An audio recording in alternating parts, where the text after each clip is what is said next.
অনেক সময় আমরা দাগ ধরা কলাগুলো খাই না, ফেলে দিই, কারণ কলার উপরের ছোলাগুলো খুবই বেশি কালো হয়ে গেলে তখন আর খাওয়া হয় না, ফেলে দিতে ইচ্ছা হয়। তাই আমি আজকে এই রেসিপিটা তৈরি করে নিলাম, দারুণ মজা লাগবে, অবশ্যই ট্রাই করবেন। 3টা কলা নিয়েছি আর এগুলো অনেকটাই দাগ ধরে গেছে। হাফ কাপের মতো নারকেল কোড়া দিচ্ছি, আর নারকেল কোড়াগুলো আমার ডিপে ছিল তাই এরকম শক্ত হয়ে গেছে। এরপরে আমি চালের গুঁড়া দিয়ে দিচ্ছি, আর চালের গুঁড়া আপনি সিদ্ধ চাল বা আতপ চালের গুঁড়ো দিতে পারেন। তারপরে আমি গুড় দিয়ে দিচ্ছি, খেজুরের গুড়, আর অল্প একটু লবণ। আর এখানে খেজুরের গুড় না থাকলে আপনি চিনিও দিতে পারেন, কারণ খেজুরের গুড় সবার ঘরে থাকে না, চিনি দিলেও খেতে বেশ মজা লাগবে। আর আমি খেজুরের গুড় দিয়ে তৈরি করছি, যেহেতু চিনি ইউজ করব না তাই।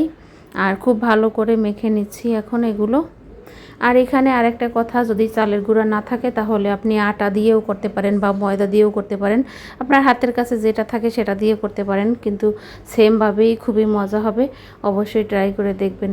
আর এখানে এইরকমভাবে খুব ভালো করে একটু মেখে নেবেন। তারপরে আমি একটা প্যানে সয়াবিন তেল দিয়ে দিচ্ছি, আর আমি কম তেলেই ভাজবো, খুব ডুবো তেলের প্রয়োজন নেই। এরপরে আমি এই রকম করে ছোট ছোট বড়ার মতো শেপ দিয়ে তারপরে সবগুলো দিয়ে দিচ্ছি।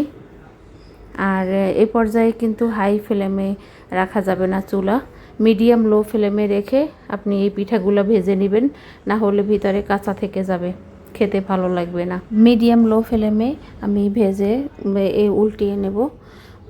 এরপরে এ পাশও খুব ভালো করে ভেজে তারপরে তুলে রাখবো। প্রায় এরকম দেখা যায় যে 2-3টা কলা থাকলে তাহলে লাস্টে নষ্ট হয়ে যায়, আর খাওয়া হয় না, ফেলে দেওয়া হয়।